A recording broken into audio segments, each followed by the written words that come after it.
Se eu lhe dissesse que existe um país capaz de fazer os estudantes mais brilhantes de uma metrópole de ponta chorar de joelhos diante de uma refeição caseira e humilde, servida no chão de cimento frio, você acreditaria? Naquela noite, eram 23h.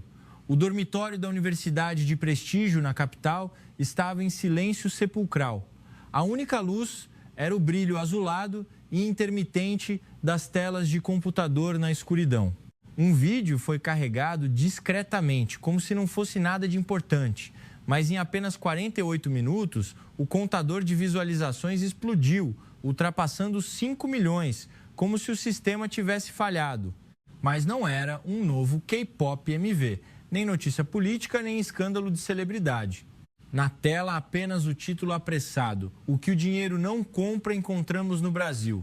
A imagem era de uma refeição simples: feijão, couve refogada e um caldo quente, servidos no meio de uma pequena casa de madeira no interior. Em volta, 27 estudantes estrangeiros, todos impecavelmente limpos, mas com lágrimas escorrendo em seus pratos, como se alguém tivesse acabado de expor seus corações, revelando a verdade interior. O que lhes faltava não era dinheiro, mas a própria humanidade, que estava se esvaindo dia após dia. Enquanto eu rolava os comentários, meus dedos tremiam ao ler a frase: "Esses garotos viram a humanidade pela primeira vez?" Alguns nos xingavam de loucos, perguntando por que estávamos valorizando uma refeição humilde em um país onde a maioria das pessoas ainda lutava. Outros escreviam agradecimentos, dizendo que assisti-lo lhes fazia sentir falta da mãe no interior. Minhas lágrimas voltaram a cair, embora eu mesmo tivesse sugerido editar e carregar este clipe. Mas antes da noite em que o país inteiro nos viu como um espelho, tudo começou em um dia comum. Eu estava curvado sobre o laptop na biblioteca da universidade em Seul, apenas procurando alguma atividade bonita para adicionar ao meu currículo. Meu nome é Min Jun, estudante do 4º grau ano de Administração de Empresas na Universidade de Elite de Seul. Se você visse meu histórico, provavelmente não encontraria falhas. Média quase perfeita. Pontuações de proficiência em inglês no limite da excelência e estágios em 3 gigantes corporativas desde o 1º ano. Minha vida era como uma maratona sem linha de chegada: acordar, estudar, ir às aulas, fazer projetos, estagiar, voltar para o dormitório quase à meia-noite e recomeçar. Eu dormia apenas 4 ou 5 horas por noite, pensando que esse era o preço a pagar pelo sucesso futuro. Na minha cidade, ninguém perguntava se você estava feliz. Todos perguntavam o quão ocupado você estava, onde você estagiou. A mesa de jantar em minha casa estava cada vez mais silenciosa. Meus pais trabalhavam e eu costumava comer sozinho em frente ao computador ou pegava uma marmita quentinhas na biblioteca. Falávamos sobre notas, oportunidades de pós-graduação e os amigos de quem conseguiria emprego em grandes empresas, mas raramente perguntávamos se sentíamos cansaço, solidão ou medo do futuro. Eu achava que isso era normal na vida da grande cidade, até que o olhar para um pôster de um programa de intercâmbio na biblioteca chamou minha atenção. Programa de Voluntariado Internacional. Intercâmbio cultural e apoio comunitário no Brasil.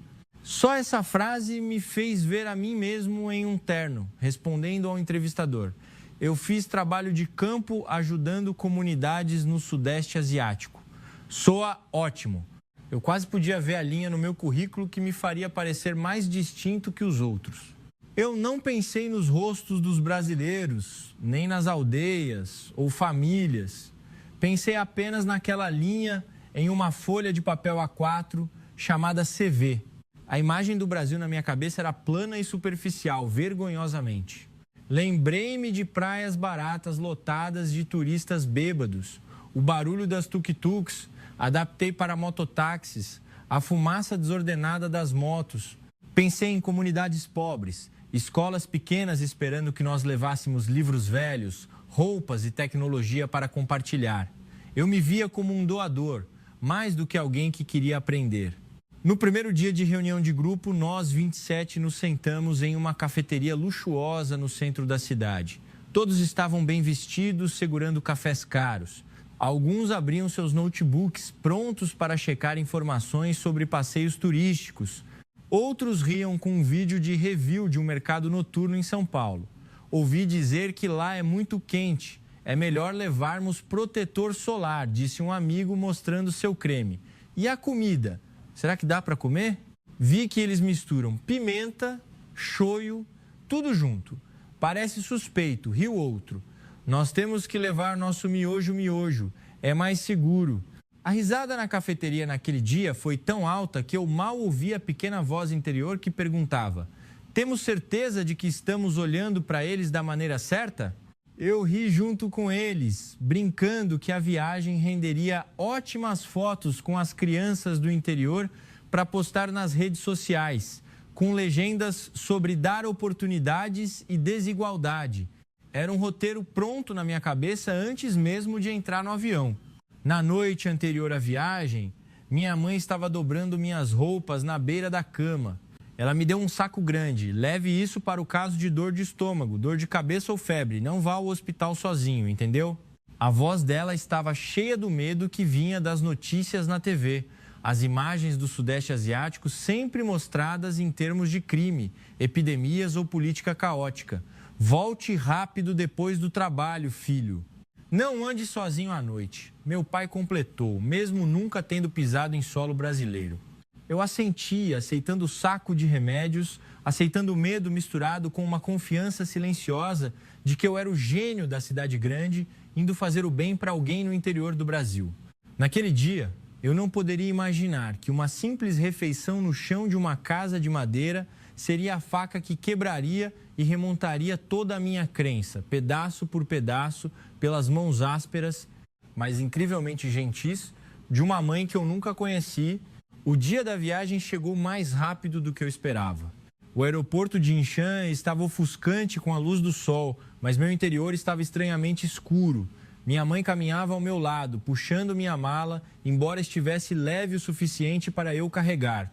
Meu pai andava em silêncio atrás de nós.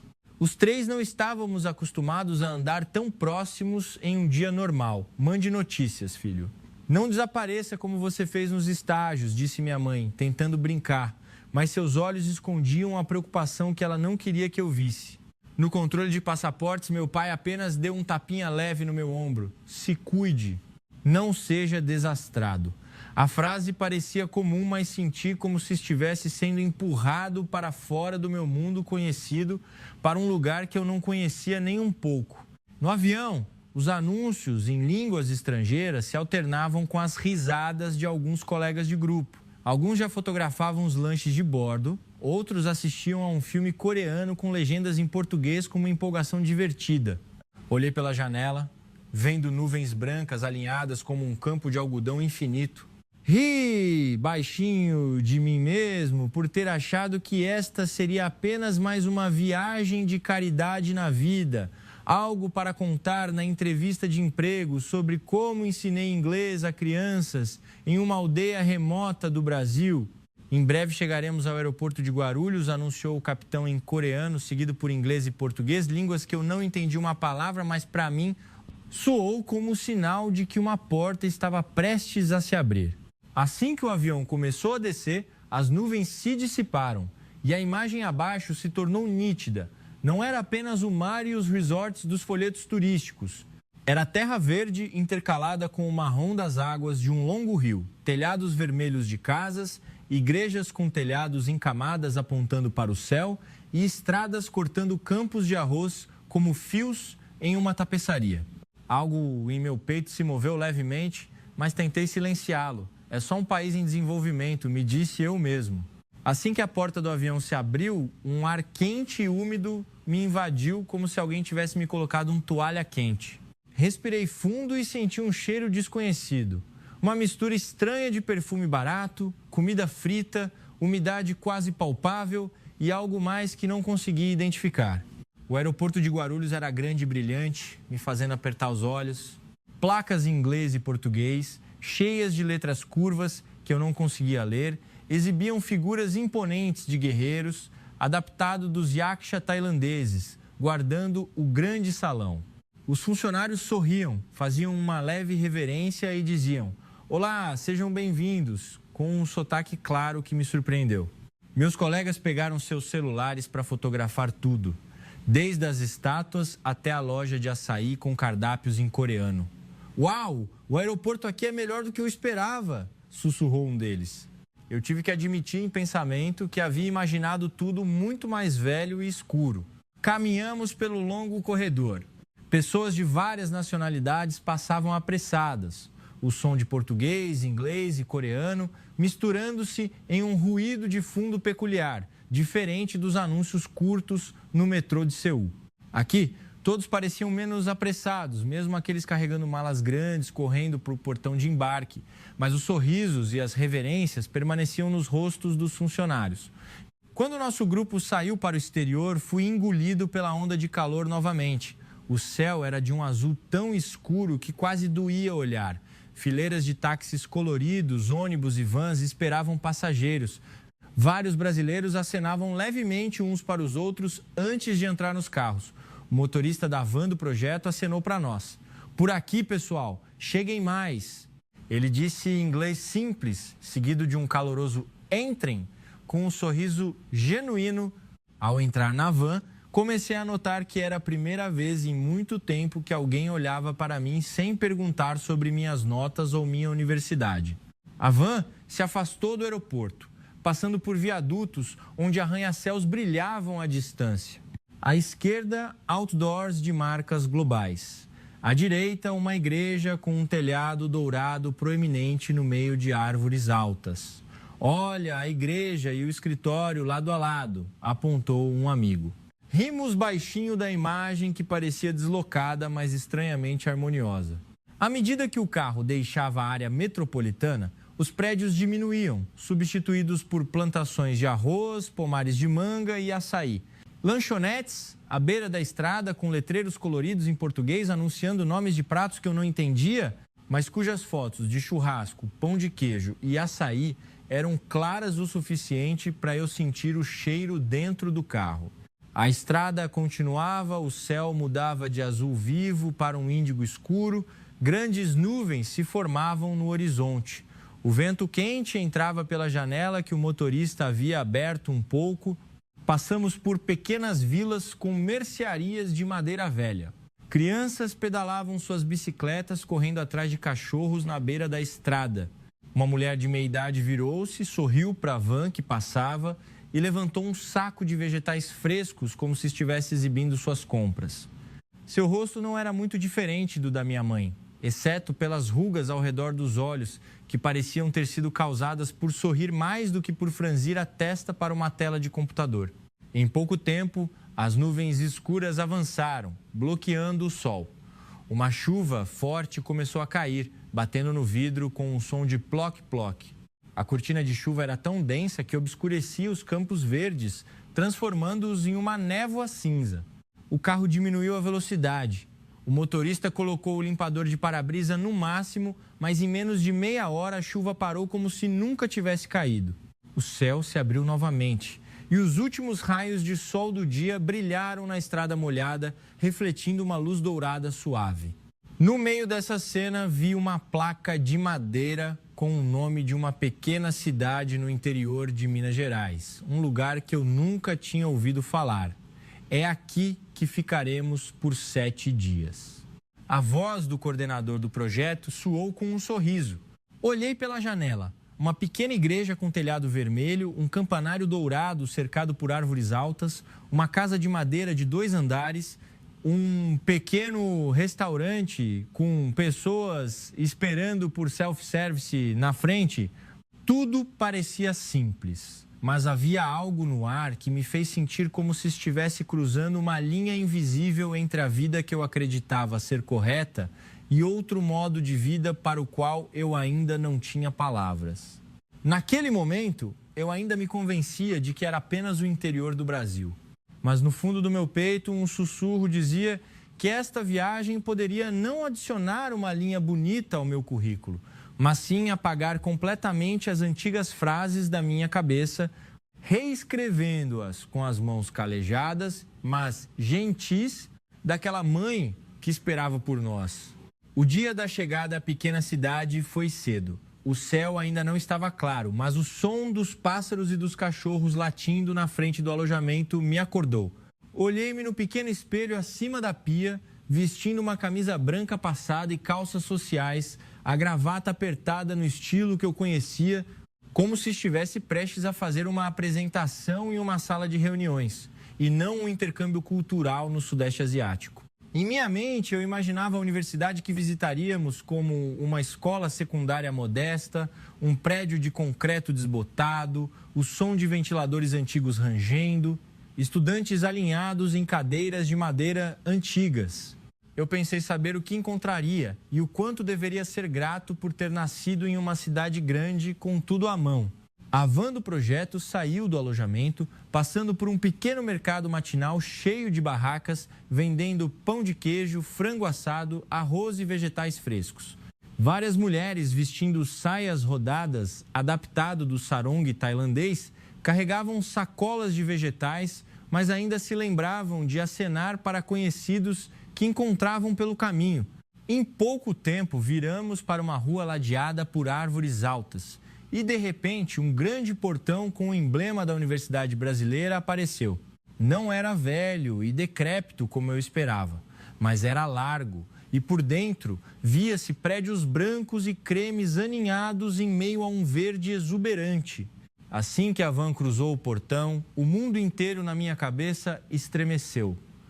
O pátio da frente estava cheio de estudantes em uniformes arrumados, camisas brancas, saias ou calças pretas. Alguns carregavam sacolas de pano, conversando animadamente. Outros estavam em fila para comprar café gelado de um carrinho pequeno. O cheiro de café misturado com o de churrasco flutuava ao vento. Risadas ecoavam periodicamente, mas não era a desordem caótica que eu havia imaginado. Tudo se movia com seu próprio ritmo. Seguimos o professor coordenador para um dos edifícios com ar-condicionado agradável. As paredes internas eram decoradas com fotos de atividades estudantis, mostrando estudantes segurando cartazes de projetos de agricultura, meio ambiente e tecnologia. Este é o centro de aprendizagem e a biblioteca da universidade, disse uma voz em inglês claro vindo de trás. Virei-me e vi um rapaz magro, alto e de pele morena, nos cumprimentando com um sorriso largo. Ele vestia uma camisa azul clara, jeans e tênis, parecendo muito mais à vontade do que nós, suando em nossos ternos e gravatas. Meu nome é Nonato, sou estudante daqui. Bem-vindos a todos, ele continuou em português com um sotaque quase idêntico ao de Seul. Fiquei boquiaberto. Onde você aprendeu português tão bem? Perguntei, esquecendo-me de tudo. Nonato riu levemente. Principalmente aprendi sozinho, assistindo a séries, ouvindo música e procurando aulas no YouTube. Às vezes converso com amigos coreanos que vêm aqui em intercâmbio. Ele disse com naturalidade, mas em minha cabeça soava diferente. Se fosse eu teria gasto uma fortuna em uma escola de idiomas particular para alcançar esse nível, enquanto ele diz que aprende sozinho como se fosse trivial. Nonato nos levou para um tour pelas instalações. Ele apontou os prédios das faculdades, apresentando-os em um misto de inglês e português fluido. Passamos por um gramado onde estudantes se sentavam em grupos, trabalhando em relatórios. Alguns estendiam esteiras sob as árvores, trabalhando em seus laptops, com garrafas de água e marmitas simples ao lado. O ar da tarde é quente, mas nos acostumamos, disse Nonato, sorrindo. À noite, a brisa é ótima. Dá para ver as estrelas. Essa frase simples me fez lembrar do céu noturno de Seul, cheio de luzes de edifícios, e me fez esquecer como as verdadeiras estrelas são. Ao entrarmos no grande prédio de vidro que Nonato chamou de centro de aprendizagem, tive que prender a respiração por um momento. Por dentro, era preenchido pela luz natural que entrava pelo vidro, caindo sobre mesas de madeira lisas e organizadas. Fileiras de computadores estavam alinhadas, com fones de ouvido e tomadas. Em um canto havia um sofá macio para leitura. Em outro, uma sala de vidro para grupos reservarem para reuniões ou projetos. Olhei ao redor e vi muitos estudantes curvados sobre livros, levantando a cabeça para anotar algo ou digitar em seus computadores com foco. O único som era o virar de páginas e o zumbido do ar-condicionado. Temos um projeto de pesquisa sobre o arroz ouro fino resistente à seca. Nonato começou a explicar quando nos levou à sessão de exposição de trabalhos dos estudantes. Esta área tem sofrido com secas frequentes. Então, estamos tentando desenvolver variedades resistentes às mudanças climáticas. No quadro, havia gráficos, números e fotos de campos de teste que não pareciam muito diferentes do que eu via nos laboratórios da minha universidade. E aqui é o sistema de sensores para medir a umidade do solo e a irrigação automática. Conectamos os dados a um aplicativo no celular. Assim, os agricultores podem verificar como está a plantação mesmo quando não estão em casa. Observei as mãos de Nonato apontando para as fotos. Ele não falava com arrogância, mas com um orgulho calmo que me fazia sentir mais caipira do que ele. Meus colegas começaram a cochichar. Ei, isso é mais avançado do que pensávamos. Sim, e eles realmente pensam no impacto na comunidade. Essas frases ecoavam em minha cabeça. Terminamos a visita no amplo terraço superior. O vento da tarde soprava forte, fazendo nossas camisas esvoaçarem. Lá embaixo, vimos o gramado e as grandes árvores.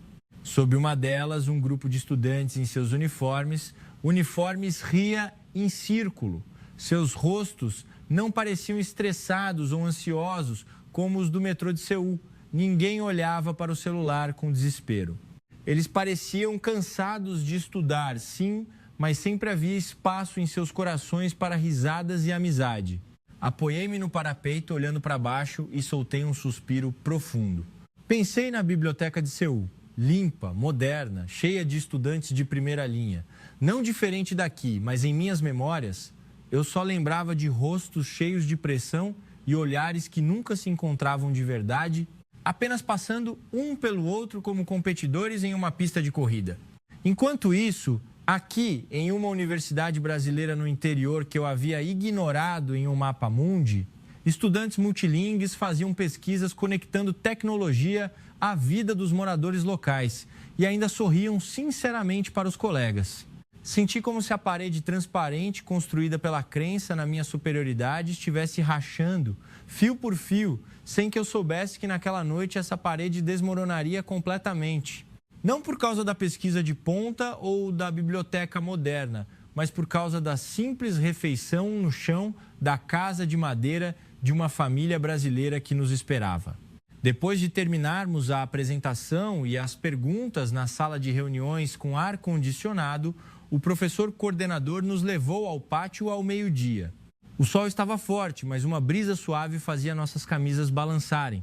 Pensei que o próximo passo seria nos levar para comer em um hotel ou em um restaurante preparado para convidados estrangeiros. Alguns colegas começaram a dizer que estavam com fome e queriam experimentar pratos famosos, como moqueca ou feijoada de um restaurante badalado que viram na TV. Mas antes que alguém pudesse dizer mais alguma coisa, Nonato virou-se, sorriu e coçou a cabeça levemente, como se estivesse reunindo coragem. Normalmente, quando temos amigos estrangeiros, nós os levamos para comer na cidade, certo? Mas desta vez, eu e meus amigos queríamos tentar algo diferente. Vocês se importariam de vir jantar na casa de nossas famílias? Uma refeição de verdade, como os brasileiros comem, não em restaurantes para turistas. A palavra casa fez o ambiente silenciar por um momento. Ouvi meu estômago roncar junto com o sussurro de um amigo ao meu lado. Casa? Será que é limpa? E se tivermos alguma alergia? Outro sussurrou. Minha mãe me disse para nunca comer comida de rua, cuidado com a salmonela. Eu mesmo senti o saco de remédios que minha mãe havia me dado antes de embarcar voltar à minha mente, como se seu aviso tivesse atravessado o mar e chegado ao pátio da universidade. O professor olhou para nossos rostos um por um e riu gentilmente. Não se preocupem, as famílias dos nossos estudantes cuidam muito bem da alimentação. E se alguém tiver alergia, é só avisar, porque elas cozinham em casa. Nonato assentiu. Minha mãe acordou cedo para preparar tudo. Ficou muito animada sabendo que teríamos visitas de outro país. Se vocês não se sentirem à vontade, tudo bem, eu entendo. O final da frase não era uma pressão, mas um senso de consideração que me fez sentir que eu seria a pessoa a decepcionar alguém, como líder do grupo.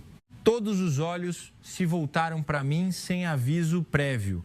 Senti como se estivesse em uma pequena encruzilhada, um caminho para a segurança de sempre comer em um lugar familiar, com cardápio em inglês e ar-condicionado, e outro caminho para algo que eu não tinha uma imagem clara, mas sabia que me forçaria a sair da casca que me envolvia. Vamos tentar? Uma voz na minha cabeça perguntou.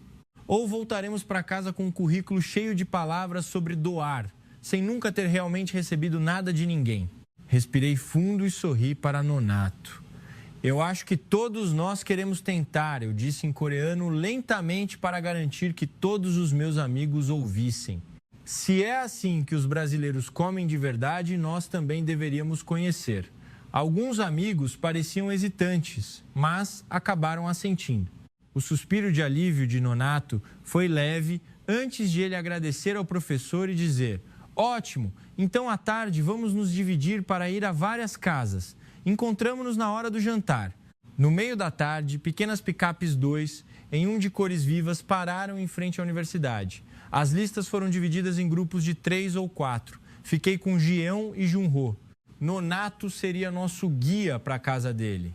Minha casa é um pouco fora do centro, ele disse, rindo, mas não é longe. Ele acenou para subirmos na traseira da picape, onde havia 2 bancos longos instalados. O vento da tarde soprava forte quando o carro saiu da área da universidade, passando por campos de arroz recém-colhidos, com palha marrom alinhada ordenadamente, passando por pomares de manga e açaí e algumas casas de madeira de 2 andares elevadas sobre palafitas. Crianças em uniformes branco e azul pedalavam bicicletas, rindo juntas pelas estradas. Alguns adultos varriam os quintais, outros vendiam doces em pequenas lojas de esquina com sacos pendurados na porta. Logo, viramos para uma viela estreita de terra vermelha, com um pequeno pátio de igreja à esquerda. O som baixo de cânticos de um alto-falante da igreja soava como uma canção de ninar que desacelerava tudo. Na beira da estrada, um cão vira-lata coçava a orelha sob a sombra de uma árvore, observando nosso carro com um olhar indiferente. Passamos por uma casa com a bandeira brasileira tremulando na frente e outra com fileiras de gaiolas de pássaros penduradas. Um homem de meia idade regava suas plantas, levantou a cabeça, sorriu para a caminhonete de Nonato e gritou algo em português que não entendi. A familiaridade deles me fez sentir um verdadeiro estranho pela primeira vez na viagem. Finalmente, o carro parou em frente a uma casa térrea, guardada por uma grande mangueira ao lado de um portão baixo de madeira velha. Mas o quintal da frente estava impecavelmente limpo. Os sapatos estavam tirados e organizados no pequeno alpendre. Chegamos! Esta é a minha casa, disse Nonato pulando do carro. Quando entrarmos, teremos que tirar os sapatos. É um costume brasileiro. A porta da casa se abriu antes mesmo de chegarmos perto. Uma mulher de pele escura, bronzeada pelo sol, vestindo uma saia rodada e uma camiseta desbotada. Saiu com um sorriso largo. Ela nos cumprimentou primeiro. Olá, meus filhos. Entrem, tá muito quente, não é? Sua voz era suave e sincera. Mesmo não entendendo cada palavra em português, seu olhar e seus gestos me disseram imediatamente que esta era uma mãe, no sentido que não precisava de tradução. Nonato nos apresentou rapidamente, um por um, em português, seguido de uma breve frase em coreano. Mãe, estou muito feliz que vocês vieram. Ela está cozinhando desde cedo. Ela estava muito animada. Tiramos os sapatos e subimos para o piso de cerâmica fresco. Dentro de casa, um ventilador de chão girava ruidosamente em um canto. A parede da frente tinha um pequeno santo em um altar de madeira alta. Ao lado, várias fotos de família estavam alinhadas. Algumas mostravam Nonato pequeno recebendo um diploma do ensino médio, outras mostravam sua mãe sorrindo na frente de sua barraca de vegetais no mercado. O chão estava tão limpo que eu temia sujá-lo.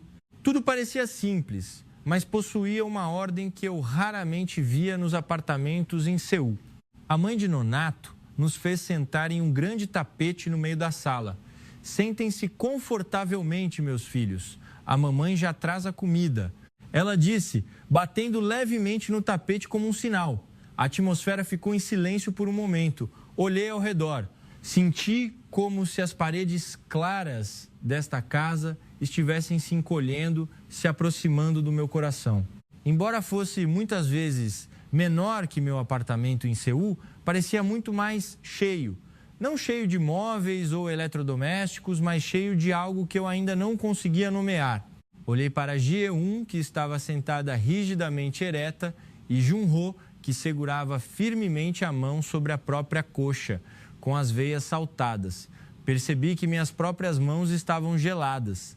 Éramos como crianças perdidas em outro mundo, sem saber que em poucos minutos aquela refeição simples seria servida. E não seria apenas uma refeição no exterior, mas um pequeno ritual que removeria as camadas de crenças de toda a minha vida, camada por camada, pelas mãos daquela mulher.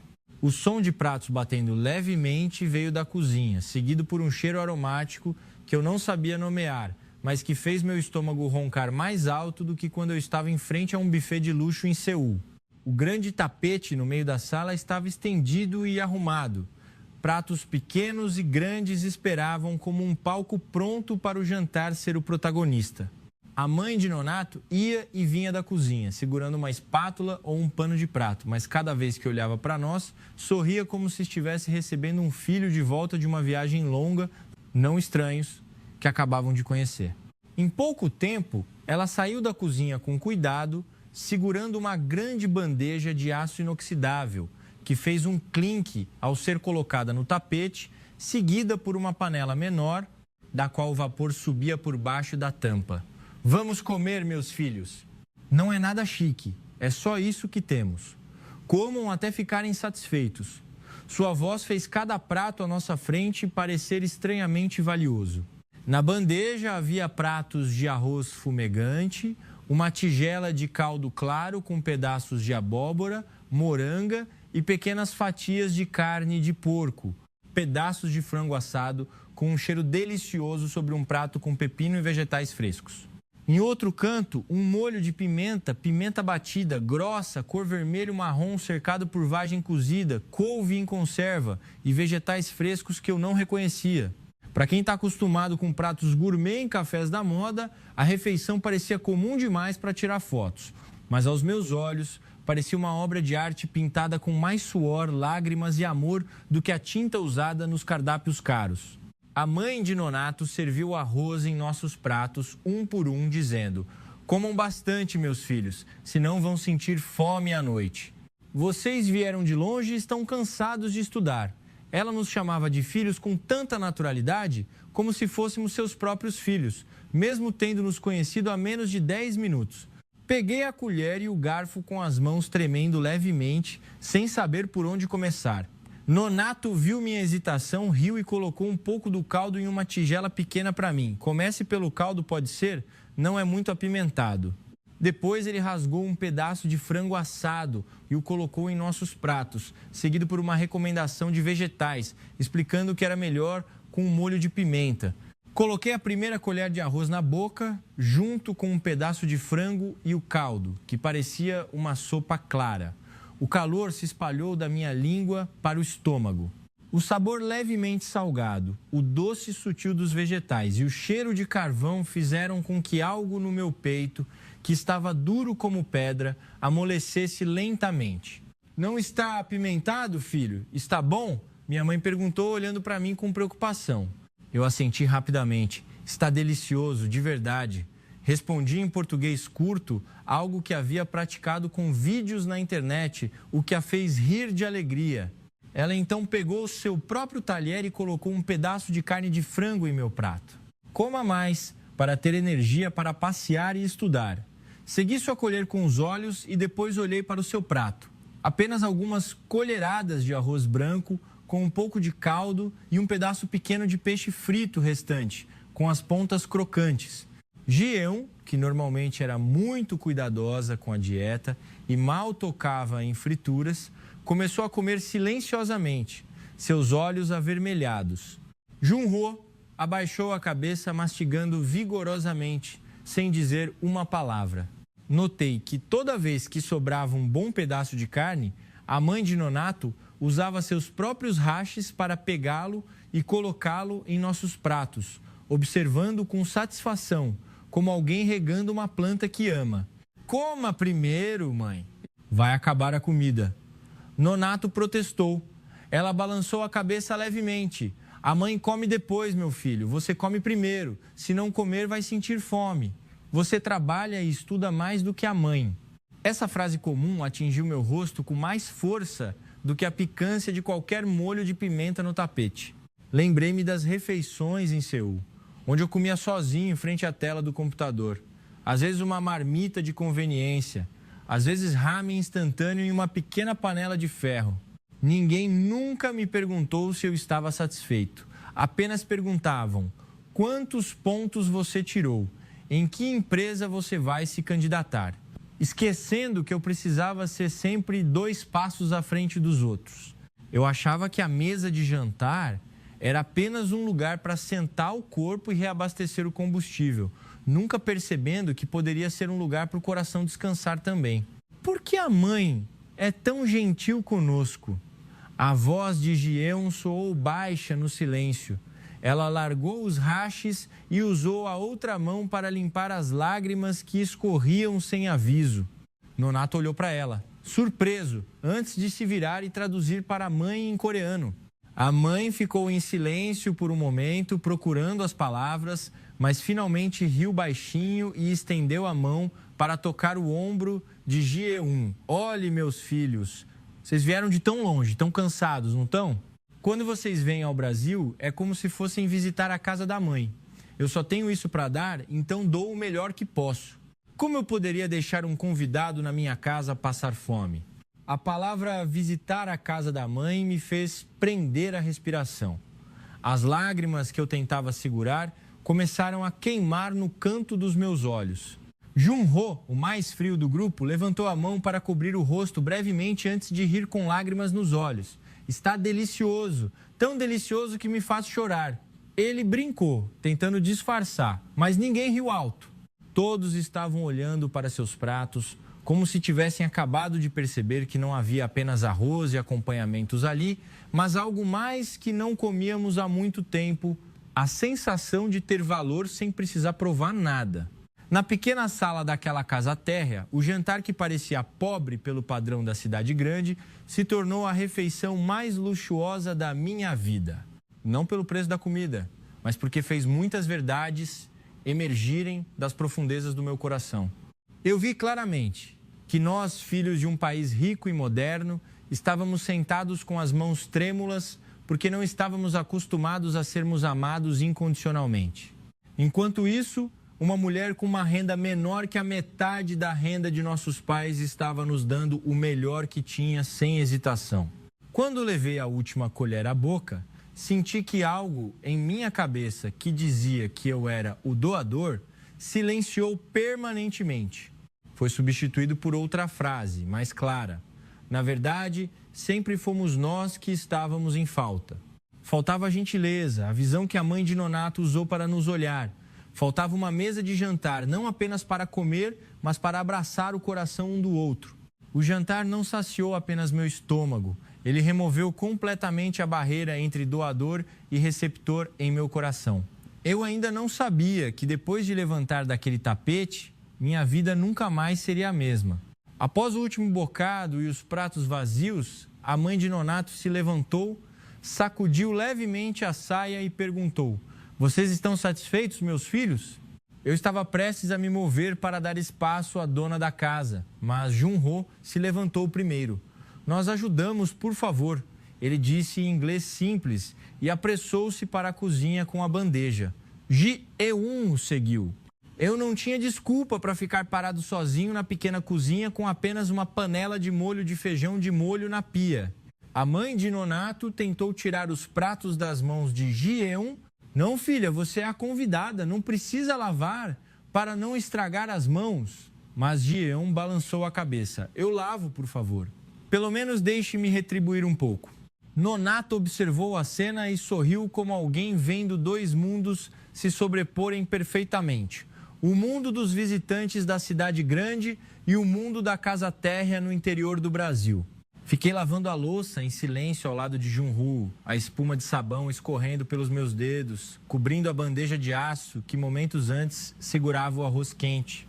A mãe de Nonato se encostou no batente da porta, observando-nos com um olhar que misturava constrangimento e orgulho. Esses jovens de hoje são muito espertos, hein? Ela murmurou para si mesma em português, mas seu tom suave soava mais como uma bênção do que como a crítica que eu estava acostumado a ouvir dos adultos na minha vida.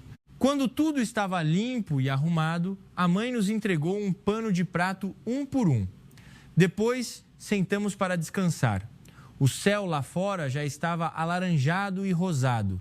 O último raio de sol passou pela janela de madeira e caiu no tapete do meio da sala, como se estivesse desenhando um quadro dourado ao redor daquele momento. Sentei-me, olhando em volta da casa em silêncio. Cada canto parecia o mesmo, mas meus sentimentos haviam mudado. Depois de um tempo, Nonato foi buscar algo nos fundos e voltou com uma pequena cesta de plástico cheia de frutas. Minha mãe disse que são as sobremesas para limpar o paladar. Ele colocou a cesta no meio do tapete. Dentro havia mangas maduras e amarelas, um pequeno cacho de bananas doces e fatias de goiaba. Vocês têm atividades na universidade amanhã? Ela quer que vocês levem para comer no caminho. Assim não passam fome, acrescentou a mãe. Rindo, peguei uma banana.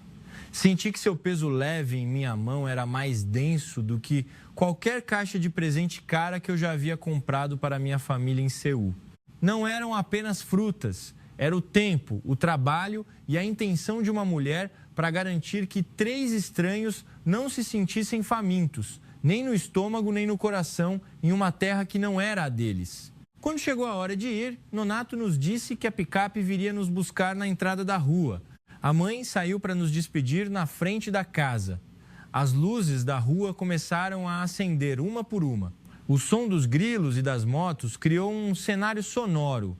Voltem para visitar meus filhos, se tiverem a chance, ela disse, entregando outro saco de frutas para Gião, para você comer no carro quando for longe. Se o estômago estiver vazio, dá solidão.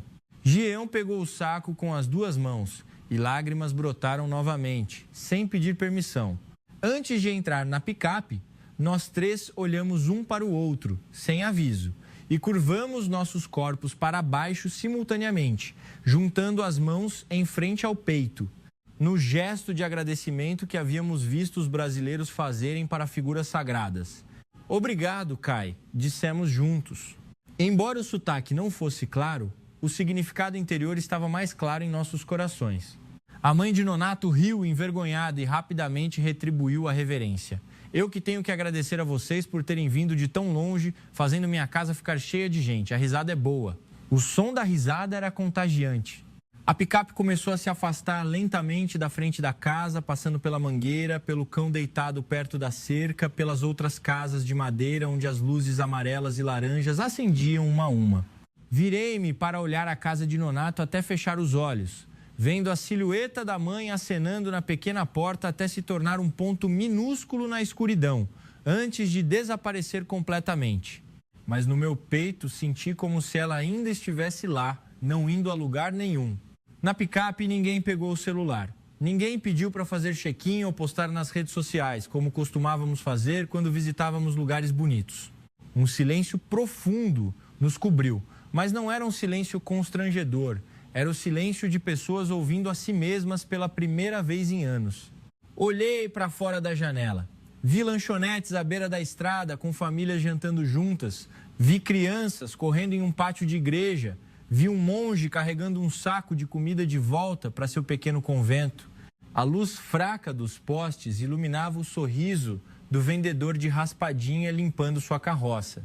Pensei nas noites em Seul, onde as ruas estavam cheias de gente, mas a maioria dos olhos olhava para os celulares em vez dos rostos ao lado, nas lanchonetes cheias de risadas, mas eram risadas gritadas para competir com a música alta do lugar, não as risadas baixas ao redor do tapete no meio da sala, onde todos se olhavam com a ternura que eu acabara de experimentar.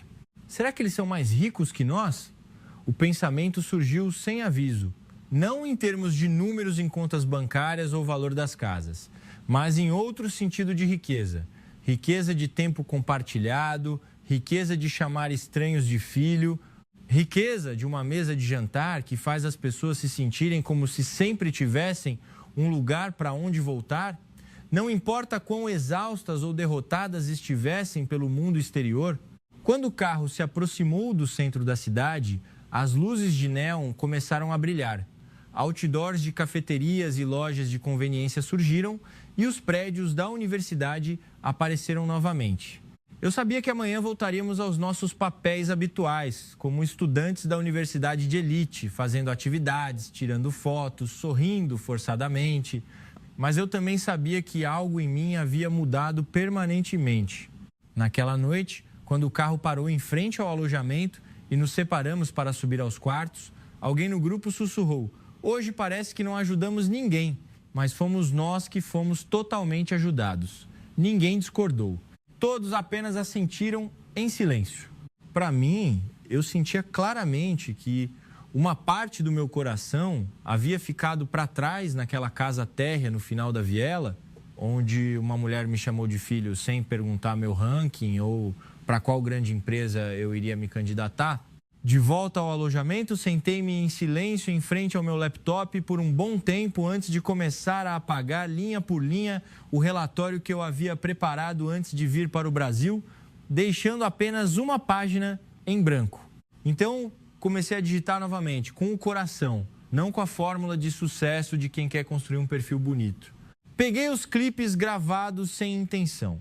A imagem do tapete no meio da casa de madeira, o prato de comida simples e rústica da mãe de Nonato pegando acompanhamento para os jovens estrangeiros, as risadas no pátio da universidade e a rua silenciosa quando a picape passava pela vila. Editei tudo lentamente. O título do vídeo foi Brasil, onde voltamos a ser humanos. Não era o nome de um país exótico para entreter os espectadores, mas uma confissão sincera de que este lugar nos ensinou mais do que pensávamos ter para oferecer.